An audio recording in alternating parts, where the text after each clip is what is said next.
안녕하세요. 피부가 알고 싶다의 닥터성입니다. 이번 방송은 스테로이드가 피부에서 어떤 작용을 하는가, 구체적으로 얘기하면 스테로이드 연고가 피부에서 어떤 작용을 하는가에 대해서 설명하기 위해서 지금 녹음을 하고 있어요. 사람들이 스테로이드 그러면 막연히 좀 부담스러워하고 바른 부작용이 생기지 않을까, 스테로이드가 과연 어떤 작용을 하길래 오랫동안 발랐을 때 끊을 때 뭐 테이퍼링 해야 된다, 조금씩 줄여나가서 끊어야 된다, 뭐 탈수한다 그래서 스테로이드를 탈출한다 라고 얘기도 하기도 하고, 뭐 일반인들 사이에 굉장히 위험스러운 연고제의 성분으로 알려져 있어요. 그리고 쓰는 선생님에 따라서 뭐 많이 쓰시는 선생님들도 있고 적게 쓰시는 선생님들도 있고, 저 같은 경우에는 사실 거의 쓰지 않는데 쓰는 병변이 우선 몇 가지 있어요.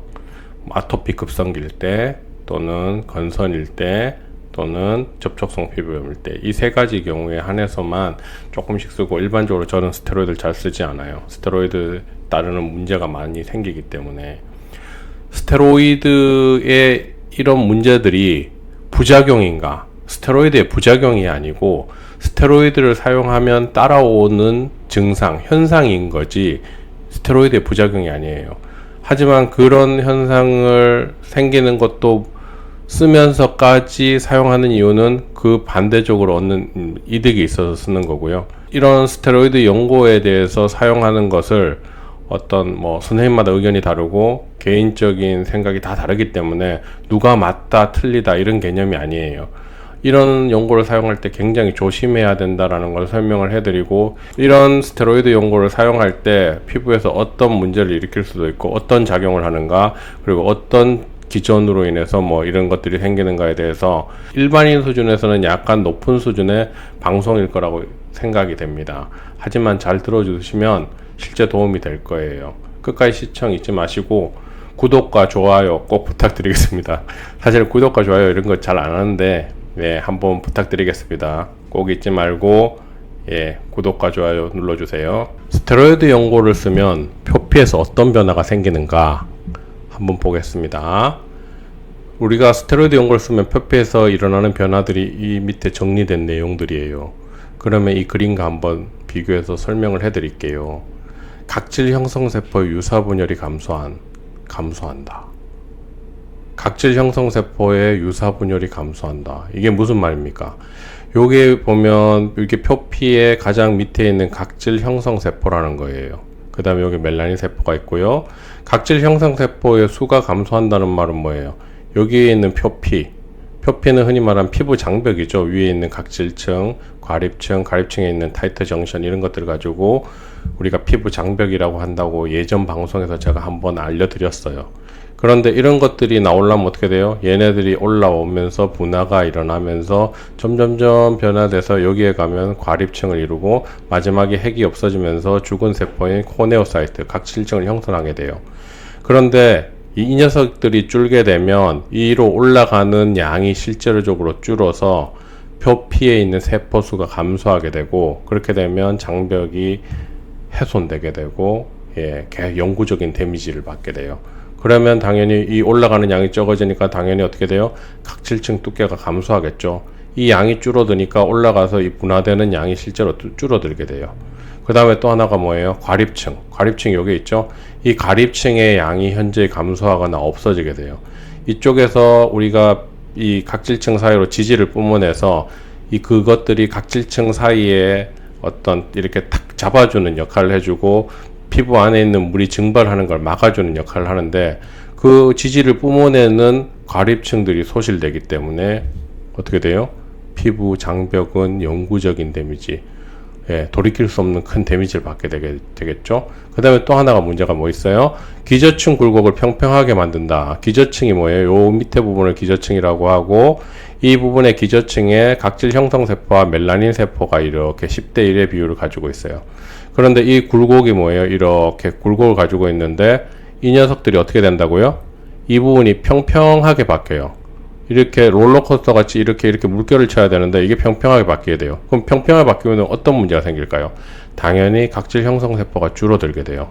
이 안에 있는 10대 1의 비율이, 각질 형성세포와 멜라닌의 비율이 예, 점점점 1대1에 가까워지는 수치로 바뀌어지게 되거나 아니면 이 부분이 숫자가 감소하게 돼서 뭐 6대1 뭐 이런 식으로 바뀌게 되겠죠. 그러면 흔히 말하는 피부 장벽이 손상된 거예요. 예, 이해가 되시겠어요? 그 다음에 얘네들이 이런 스테로이드 연고들이 직접적으로 이 세포들을 손상시키거나 망가뜨리진 않고 이 형성세포가 생기는 것들을 막아버려요. 그래서 그게 왜 그런지에 대한 정확한 이유는 없지만 각질 형성세포의 성장 인자가 발생하는 걸 막아버려요. 우리가 스테로이드를 바르게 되면 피부 표면에 있는 글루코콜티코이드 리셉터라는 데 가서 붙어가지고 리포콜틴, 바조콜틴, 바조레귤린이라고 하는 물질들을 만들어내게 돼요. 이런 것들은 항염증성 물질인데 이 리포콜틴이 하는 역할이 뭐냐면 포스포리파제 A2라고 하는 물질들을 분비를 억제시켜요. 이거는 뭐냐면 우리가 라멜라바리 층판소치에서 분비되는 포스포리피드가 효소가 포스포리파제 A2가 와서 걔네들이 뭐로 바뀌어요? 프리패트 엑시드로 바뀌는데 그 녀석들이 변화가 안 일어나게 돼서 각질층 사이에 지질 구조가 망가지게 돼요. 그래서 장기적으로 보면 피부의 장벽을 손상시키는데 크게 기여하는 게 스테로이드의 어떤 연고 발음이 그런 문제를 일으키게 돼요. 그리고 우리가 초기 단계 표피에서는 직접적으로 뭐 케라틴 필라멘트, 예를 들어서 각질층 안에 있는 필라멘트를 손상시킨다거나 케라토히알린 그래뉼이라고 해서 프로필라그린이라고 하는 물질들이 있어요. 필라그린들이 뭐 나중에 분해돼 갖고 여기에 NNF라고 하는 자연 보습인자, 천연 보습인자, 물 분자를 잡고 있는 역할을 해준 애들인데 그 앞에 전 단계가 필라그린이라는 물질이에요. 그 필라그린의 바로 전 단계가 또 프로필라리글린이라는 건데 그런 녀석들에게 직접적인 영향은 안 줘요. 직접적인. 하지만 여기서 보면 과립층의 감소나 부재를 일으킨다는 건 뭐예요? 보통 프로필라그린이 여기에서 형성이 되고 여기서 필라그린이 형성되는데 여기에 줄어드니까 결과적으로는 이런 것들이 다 데미지를 받는다고 봐야죠. 하지만 이런 기저층에 직접적인 손상을 주는 건 아니고요. 그 다음에 우리가 스테로이드를 쓰게 되면 또 하나가 뭐예요? 멜라닌 세포가 멜라닌 분비하는 걸 좀 억제시켜줘요. 하지만 장기적으로 봤을 때 여기 진피에 있는 데미지를 주기 때문에 이 멜라닌 세포가 멜라닌 분비를 억제하는 데 주는 효과보다 다른 손상이 너무 커져 버려요. 이해가 되시겠어요? 우리가 어떤 병원에서는 뭐 레이저 토닝 하거나 레이저 치료를 받고 나서 습관적으로 얼굴에다 스테로이드를 바르는 이유가 왜 그래요? 이 멜라닌 세포가 멜라닌 분비를 억제해 갖고 색소 침착을 막아줄 거라고 하는데 결과적으로 장기적으로 보면 어떻게 돼요? 진피 안에 데미지를 줘서 결국은 멜라닌 세포 분비를 더 가속화시키는 원인이 되기도 해요. 그래서 이런 문제들 때문에 스테로이드 사용을 되게 꺼려할 수밖에 없어요. 근데 스테로이드를 사용하면 어떤 메리트가 있나? 아토피나 급성기 염증기에는 우리가 T 헬퍼 셀 중에 2라고 해서 T 림프구가 우리의 어떤 염증성 물질들을 만들어내고 그 관련된 일들을 하게 되는데 거기에서 분비되는 인터루킨 4라고 하는 물질의 분비를 억제시켜요. 결국은 인터루킨 4가 뭐 B셀을 자극하고 에오지노필을 해서 과민 반응을 하게 만들고 염증 수치를 올리고 이런 것들을 하게 되는데 이런 과정들을 이 스테로이드 연고가 일시적으로 확 눌러줘 버려요. 그러면 T 헬퍼셀 2가 일반적으로 우세한 환경에서 T 헬퍼셀 1으로 넘어가게 돼요. 그럼 만성적으로 염증이 안정기에 접어들게 되고 그때 우리가 흔히 쓰는 프로토픽이라든지 엘리델 같은 칼시유린 억제제를 쓰게 돼요.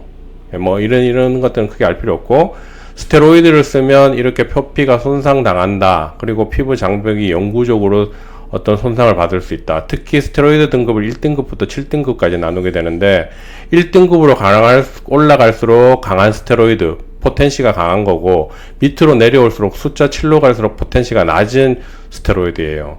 그래서 1로 갈수록 강한 스테로이드, 아주 강한 레벨 등급 1이나 2 정도 되는 스테로이드를 썼을 때는 하루 이틀, 2, 3일만 잘못 써도 피부 장벽이 영구적으로 망가지는 데미지를 주게 돼요. 그러니까 굉장히 조심하셔야 돼요.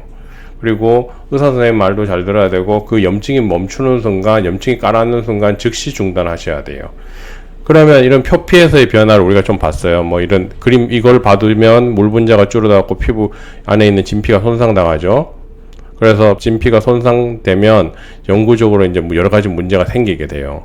그러면 진피에서 실제적으로 어떤 변화가 일어나는가 한번 볼게요. 진피 변화를 보면 우리가 스테로이드 연고를 썼을 때 초기에 어떤 변화가 일어나냐면 진피의 부피가 감소해요. 진피가 부피가 감소하면 뭔가 피부가 건강이 안 좋아지겠죠. 그 다음에 진피의 부피가 감소하니까 안에 있는 물 분자가 줄어들고 수분 함량이 감소하고, 그 다음에 또 하나 뭐예요? 글루코사미노글리칸이라고 하는 물질들이 감소하게 돼요. 이거는 뭐냐면 진피의 바탕질, 익스트라셀룰라 매트릭스라고 하는 물질을 형성하는데 크게 기여하는 물질들인데, 이런 애들이 다 감소하게 돼요. 뭐 히알루론산을 이루는 바탕이 되기도 하고요. 그리고 또 뭐예요? 우리가 살이 찰 때 제일 중요한 게 뭐예요? 콜라겐을 만들어줘야 되는데, 걔네들 누가 만들어요? 파이브로블러스트라고 하는 그 세포들이 만드는데, 걔네들이 활동이 감소하게 돼요. 그러면 어떻게 돼요? 이런 여러 가지 문제가 생겨야 돼요. 히알루론산이 생성이 억제되고 콜라네이즈 이런 것들이 활성이 감소돼요. 콜라네이즈는 콜라겐을 없애는 기능을 하는데 없어지면 좋지 않느냐?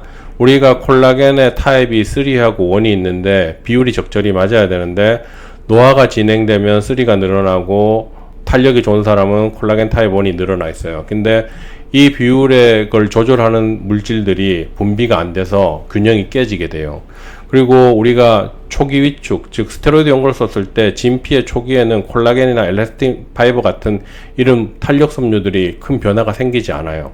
시간이 지나면서 2주, 3주 지나면서 이제 어떤 직접적인 데미지가 오게 됩니다.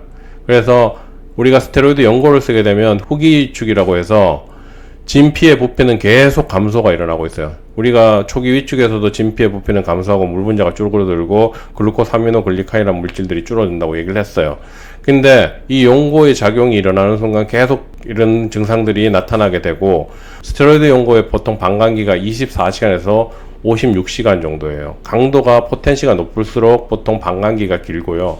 그게 체내에서 다 빠지는데 걸리는 시간이 보통 한 3주에서 4주 정도 걸려요. 그래서 계속 엉덩이 주사, 덱사라든지 이런 거는 보통 일반적으로 우리 몸에서 분비되는 코티졸이라고 하는 자연 스테로이드보다 강도가 20배, 30배 높기 때문에 체내에 들어가면 엄청나게 큰 데미지를 줄 수 있어요. 그래서 우리가 어디 뭐 가면 조금 가렵다 그러면 덱사에 엉덩이 주사를 주는데, 이걸 습관적으로 짧은 기간 동안 계속 주게 되면 몸에 무리를 주게 돼요. 그 다음에 실제적으로 이런 변화가 초기에는 안 나타나는데 시간이 지나면서 이런 것들이 이제 심해지기 시작해요. 콜라겐 형성이 안 되게 되고 엘라스틴 파이버가 형성이 안 되게 돼요. 왜 그러겠어요? 섬유아세포의 활동이 감소하게 되니까 그걸 만들어내는 것들이 분비가 안 되겠죠. 문제가 어떻게 되냐면 엘라스틴 파이버 같은 것들이 기존에 있는 게 남아있고 새롭게 안 만들어지니까 걔네들이 남아있는 것들이 비정상적으로 응집하게 돼요. 그래서 흔히 우리가 햇빛을, 자외선을 많이 받았을 때 생기는 피부 질환 중에서 일광탄력증, 솔라 엘라스토시스라고 하는 질환이 있는데, 그거와 유사한 진피 환경으로 전환이 일어나게 돼요. 그렇게 되면 진피 환경이 계속 데미지를 받아서 문제가 되겠죠. 다시 한번 후기 위축이 될 때 섬유아세포의 활성이 계속 감소하게 되고요. 섬유질, 아주 조그마한 섬유질들이 진피에는 있는데 걔네들이 피부에 있는 골격 구조를 형성하는데 큰 기여를 하게 돼요. 그래가지고 우리가 스캐폴더라고 하는데, 스캐폴더는 피부에 어떤 지지대 역할을 해주는 거. 우리가 건물 같은 데서 가건물 짓기 전에 이래 구조물 미리 지어 놓는 거 있죠. 그걸 가지고 스캐폴더라고 하는데, 섬유질이 그런 역할을 해줘요. 그런데 스테로이드를 쓰게 되면 그 파이브로시스 된 섬유질이 조금 더 줄어들어요. 그 다음에 그거는 정상적인 섬유질이라서 꼭 필요한 섬유질인데 감소하게 되고요. 진피 바탕의 물질인 어떤 거요? 그라운드 서브스텐스의 물질은 아까 전에 글루코사미노글리칸 같은 게 감소하고, 여러 가지 물질들, 뭐 엘라스틴 파이버가 감소하고 콜라겐이 감소하고 이렇게 되니까 진피에 있는 혈관들이 어쩔 수 없이 약해지게 돼요. 왜냐하면 지지대 역할을 하고 있는 것들이 없어지기 때문에 혈관들이 계속 약해지게 돼요. 그러면 진피도 결국은 어떤 문제가 생겨요? 홍조도 쉽게 생기고, 진피에 있는 콜라겐이라든지 이런 결체 조직, 결합 조직들의 데미지는 쉽게 오고, 진피에 있는 산성도, 폐하는 내려가서 영구적인 데미지가 계속 나타나게 되고, 결국 돌이킬 수 없는 환경에 계속 들어가게 되는 거예요. 그래서 스테로이드 연고를 잘 쓰면 좋지만, 염증 시기가 아닌데도, 급성기가 아닌데도 계속 쓰게 되면 피부에 데미지를 계속 줄 수 있다는 거예요. 아까 앞에 설명했듯이 표피에서도 여러 가지 문제를 일으켜서 피부 장벽을 영구적으로 망가뜨리는 문제를 일으키고요. 진피에 있는 콜라겐과 엘라스틴 파이버를 감소시키고 섬유화세포의 활동을 감소시켜요. 그래서 우리가 다쳤을 때 스테로이드 연고를 바르면 실제로 아무는 속도가 느려져서 안 만들 흉터를 만들게 돼요. 보통 상처가 난 두 군데가 있으면 한 곳에 연고를 발라보면 스테로이드 연고를 바른 부분은 상처 치유가 굉장히 느려진다는 걸 시각적으로 확인하게 돼요. 꼭 확인해 보시면 알 거예요. 그래서 연고 중에 복합이 들어간 건 대부분 스테로이드 연고고요. 뭐뭐지 들어간 연고는 대부분 스테로이드 연고예요. 특히 강도가 센 것들이 대부분 뭐뭐뭐지 이런 연고가 많아요. 그러니까 이런 연고를 쓸 때 진료를 보신 선생님과 많은 얘기를 하시고 어떻게 쓸지 신중하게 결정하셔야 돼요. 그리고 염증이 가라앉으면 즉시 그만두셔야 되고요.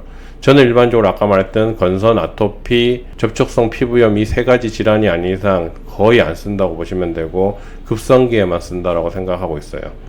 그리고 이런 얘기들은 선생님마다 다 다르기 때문에 자기가 믿고 다니시는 병원의 선생님과 한번 많은 얘기를 나눠보셔야 돼요. 이번 방송은 여기에서 마치겠고요. 앞으로도 많은 시청 부탁드리겠습니다. 감사드리겠습니다.